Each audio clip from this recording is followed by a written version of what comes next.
व खुद संघर्ष करने लगेंगे। इसका प्रावधान क्या है? पॉलिटिकल नहीं होगा। आजकल यहाँ पर जो कांग्रेस, बीजेपी, बीटीपी यानी तरह तरह की जो राजनीतिक पार्टियां हैं, वो राजनीतिक पार्टियों का यह मतलब ही नहीं है।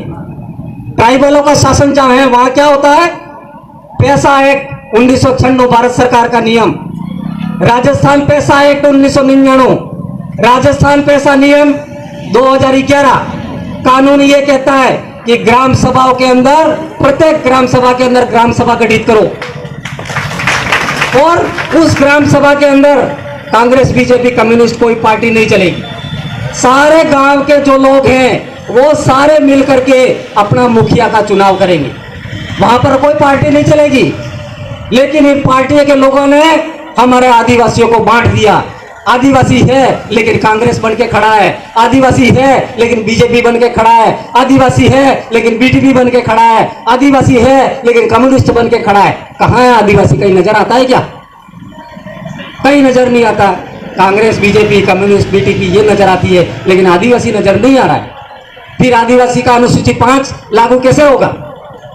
ग्राम सभा जो गठित होगी उसके अंदर बीटीपी समर्थित आदिवासी है वो भी आएगा, कांग्रेस समर्थित है वो भी आएगा, बीजेपी समर्थन है वो भी आएगा, और सारों को मिलकर के एक गांव की जो ग्राम सभा बनेगी उसके अंदर 20 आदमी नॉमिनेट होंगे और उस गांव का जो डिसीजन है वो 20 आदमी करेंगे। उन 20 आदमियों को गवर्नमेंट ने जो पावर दिया है, क्या पावर दिया है? गांव के अंदर कोई छोटे मोटे जो झगड़े होते हैं, आईपीसी 1860 यानी इंडियन पिनल कोड 1860 का जो बना हुआ है, उसके तहत 2 साल से कम के सजा के जो प्रावधान है उसको आपस में मिल बैठ के समझाने का, उसको समझाइश करके उसको निपटाने का प्रावधान दिया हुआ है। लेकिन गांवों के अंदर क्या हो रहा है? पुलिस वाले जो हैं, पुलिस बंधु भी यहां पर बैठे हुए हैं, वो बुरा नहीं माने क्योंकि इनको भी इस बारे में जानकारी नहीं है। जानकारी नहीं है उसका उदाहरण मैं बता देता हूं। डूंगरपुर साबला के अंदर जब ऐसा मैटर आया, तहसीलदार साहब, थानेदार साहब, इन सारों को पैसा एक्ट के बारे में जब हमने आरटीआई के तहत सूचना मांगी, इनको जानकारी नहीं मिली।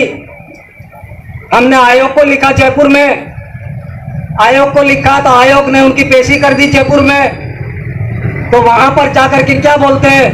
हमको इस कानून के बारे में जानकारी नहीं है। इनको तो सिर्फ ये चाहिए कि पैसा कहां मिलता है, ये चाहिए। 2 आदिवासी झगड़ते हैं, परिवार के अंदर 2 आदमी झगड़ते हैं, तो झगड़ा 2 का है लेकिन 12 आदमियों का नाम इसके अंदर लिखा जाता है। ये भी था, ये भी था, ये भी था। फर्जी मुकदमा बना करके हमारे लोगों को वहां पर बुलाया जाता है और बुला करके फिर कहते हैं 1000 रुपये तू ला, 1000 रुपये तू ला। पैसा एक्ट वहां चल रहा है भाई, पुलिस थानों के अंदर पैसा एक्ट चल रहा है, गांवों के अंदर कहां पैसा एक्ट है? पैसा एक्ट गांवों के अंदर चलना चाहिए, पुलिस थानों के अंदर पैसा एक्ट नहीं चलना चाहिए।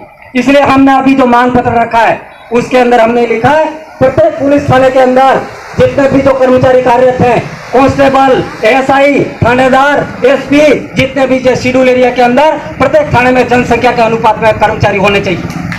तब जाकर हमारे लोगों की वहां पर कोई पैरवी करेगा। वहां पर तुम्हारी बात को कोई सुनने वाला नहीं है। पैसा एक्ट की बात करते हो, पैसा एक्ट क्या होता है यूं बोलते हैं, और कोई जानता है तो वो क्या करता है? आपस में राजीनामा लिखवाता है, साइन करके वो कागज लगा देते हैं और वहां पर जो है पैसों का खेल चल रहा है। न्याय कहां मिल रहा है? कहां है पैसा एक्ट? 2 साल से कम के सजा के प्रावधान गांव के लोगों को निपटाने का है, वो गांव के लोग कहां निपटा रहे हैं? निपटारा तो वहां हो रहा है, तुम लोगों को तो पता ही नहीं है ये।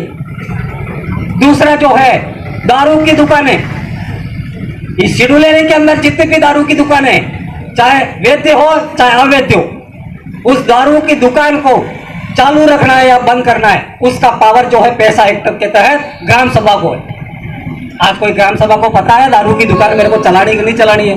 लाइसेंस देने का अधिकार ग्राम सभा के अध्यक्ष को है। ग्राम सभा के अध्यक्ष को पता ही नहीं है तो लाइसेंस कौन दे रहा है? लाइसेंस दूसरे दे रहे हैं। हमारे लोग चिल्ला रहे हैं, हमारी महिलाएं चिल्ला रही है दारू बंद करो, दारू बंद करो, लकड़ियां ले लेके रोडों पर घूम रही है। यह मासवाड़ा में बहुत आंदोलन चला दारू बंद करने का।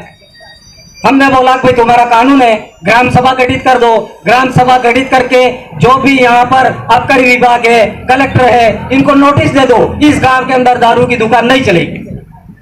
गांव के लोग चाहेंगे तो चलेगी, नहीं चाहेंगे तो नहीं चलेगी। लाइसेंस गांव के लोग देंगे, आबकारी विभाग ये लाइसेंस नहीं देगा, वो तो सिर्फ एक कर्मचारी है। गांव के लोग कहेंगे तो आबकारी अधिकारी कानून लागू करेगा, और गांव के लोग मना करेंगे तो आबकारी अधिकारी स्वेच्छा से नहीं लागू कर सकता। पैसा एक्ट के तहत यह प्रावधान दिया है।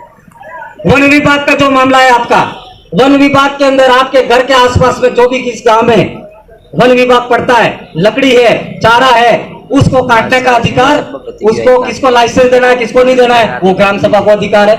लेकिन वन विभाग कब्जा बना के बैठा हुआ है। एक आदमी जो कई लकड़ियां गांवों के अंदर हमारे फॉरेस्ट के जो कर्मचारी है उनसे साठगार करके काट करके ले जाता है। शहरों के अंदर जितनी लकड़ियां कहां से आती है? शहरों के अंदर लकड़ियां पैदा होती है क्या? गांवों के अंदर होती है। तो गांव के अंदर जो लोग लकड़ियां लाते हैं वो जंगलों से लाते हैं।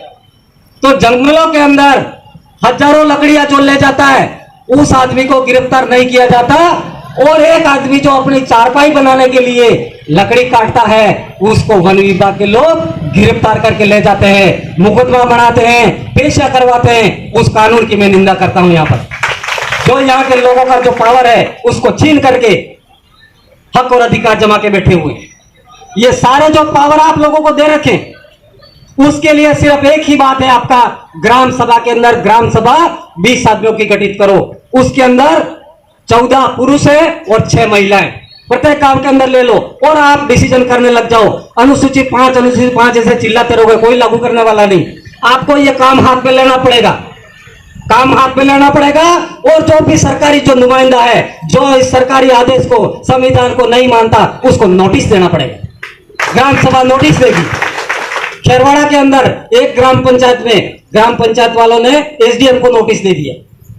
क्या अभी मानते हैं ऐसा ग्राम सभा एसडीएम को नोटिस दे सकता है? लेकिन पता हो कानून का तो दे सकता है, कानून का पता नहीं हो तो नहीं दे सकता है। इसलिए हमारे जितने कार्यकर्ता है शेड्यूल एरिया संघर्ष समिति के अंदर, जो लोग भी काम कर रहे हैं, लंबे समय से जो काम कर रहे हैं, वो गांव के अंदर ग्राम सभा गठित करने का काम जब तक आप लोग नहीं करोगे तब तक ये कानून लागू होने वाले नहीं है। इसलिए इस काम को हाथ में लेना पड़ेगा, अनुसूचित 5 को हाथ में लेना पड़ेगा साथियों। इसलिए मैं आप सबको आह्वान कर रहा हूं, लंबे समय से मैं आपको आह्वान कर रहा हूं कि ग्राम सभा के अंदर ग्राम सभा बनाइए, और उस ग्राम सभा के अंदर किसी पार्टी की बात नहीं होगी। वहां पर जो भी आदिवासी आएगा वो समाज ट्राइबल बढ़ के बैठेगा, और ट्राइबल यानी आदिवासी बढ़ के बैठेगा, और गैर आदिवासी कोई है तो वो भी उसकी जनसंख्या के अनुपात में भागीदारी कर सकता है, सदस्य रह सकता है, लेकिन उसका अध्यक्ष नहीं बन सकता। पैसा एक्ट 1996 के तहत ये सारा पावर दिया है। क्या दिया है? सदस्य बन सकता गैर आदिवासी, लेकिन अध्यक्ष नहीं बन सकता। लेकिन नगर पालिकाओं के अंदर, यहां पर शेड्यूल एरिया के अंदर 9 नगर पालिकाएं गठित कर दी। उस नगर पालिका के अंदर शेड्यूल एरिया का जो कानून है वो खत्म कर दिया साथियों। और अभी जो ये प्रस्ताव लेने के फिराक में है, 7 किलोमीटर का एरिया अभी प्रत्येक नगर पालिका से किया है। आपकी ये बांसवाड़ा नगर परिषद है, नगर पालिका है, उसका 7 किलोमीटर का जो एरिया में जो लोग निवास करते हैं वहां पर शेड्यूल एरिया का कानून लागू नहीं होगा। ऐसी 9 नगर पालिकाएं कर दी है इस शेड्यूल एरिया के अंदर, और आने वाले समय में और भी नगर पालिका करने के फिराक में है। संविधान साइड में खड़ा कर दिया, लेकिन अप्रत्यक्ष रूप से इस संविधान को खत्म कर दिया। हमको दिखता नहीं है, संविधान खत्म हो गया। हमारे लोग सोच रहे हैं हमारा तो संविधान है, संविधान है। कहाँ दिखता है भाई संविधान? संविधान होता तो हमको यहाँ चिल्लाने की क्या आवश्यकता थी? संविधान को कौन मान रहा है? बंदूक के नोक पर ये सारे कर रहे हैं। कश्मीर के अंदर जिन लोगों ने विशेष अधिकार वहां के लोगों के छीना, भारत के अंदर 10 राज्य ऐसे हमारे ट्राइबलों के, 10 राज्यों के अंदर आदिवासी निवास करता है। हमारे यहाँ पर 5 जिले थे, अब 7 जिले हो गए। 7 जिलों के अंदर आदिवासी निवास कर रहा है। एरिया तो बढ़ा दिया, लेकिन उसको भागीदारी नहीं दे रहे। उसके अधिकार है, हक और अधिकार है जो मिलने वाले वो नहीं दे रहे। तो शेड्यूल एरिया बढ़ा करके क्या कर रहे हो तुम? सिर्फ आदिवासियों को खुश करने का काम कर रहे हो। अधिकारों को समाप्त कर दिया, एरिया बढ़ा दिया। एक भी अधिकार अभी हमको कहीं लोगों को मिल रहा है ऐसा आभास नहीं हो रहा है। कर्मचारियों का जो मामला मेन है उसके अंदर लोग होंगे तो पार्टिसिपेट हमारे लोगों के लिए कोई न कोई पैरवी करेगा। न्यायपालिका में हमारे लोग नहीं है, कई ऑफिसों में जाके देखो हमारे लोग नहीं है, और कुछ लोग हैं तो वो ज्यादा बोल नहीं पा रहे इस बारे में, और हमारी बात को कहीं सुना नहीं जा रहा है। और इसकी सुनवाई करने के लिए हमारे नेताओं के पास जा रहे तो नेता हमारे दूर दूर भाग रहे। तो अब क्या करें हम, आप बताओ। तरीका मैंने यही बताया आपको, ग्राम सभा गठित करो प्रत्येक गांव के अंदर। शेड्यूल एरिया के अंदर 5,000 गांव है। कितने गांव है? 5,000 गांव है। 5,000 गांव अगर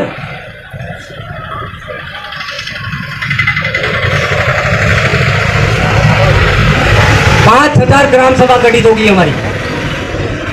5,000 ग्राम सभा अगर पूरी की पूरी गठित नहीं हुई, 50% भी हो गई हमारी ग्राम सभाएं, हमारे एमएलए हमारे मंत्री नहीं लिखेंगे तो हमारे जो ग्राम सभा के जो अध्यक्ष हैं उनसे साइन करवाएंगे हम, और साइन करवा के हम राज्यपाल राष्ट्रपति को भेजेंगे। ये काम हम करने वाले हैं साथियों। ये नेता दूर दूर भागेंगे, इनको भागने दो। ग्राम सभा गठित कर दो, और ग्राम सभा गठित करके जो भी अध्यक्ष हैं वो उस कानून पर सिग्नेचर करो, और वो सिग्नेचर करोगे तो वो नेता दौड़ते दौड़ते तुम्हारे पास आएंगे। कहां जाने वाले हैं? ये कहीं जाने वाले नहीं है, लेकिन हम लोग इनको सपोर्ट देते हैं, इस वजह से ये लोग दूर जा रहे हैं। इस चीज को पहचानना पड़ेगा। तो अधिकार ये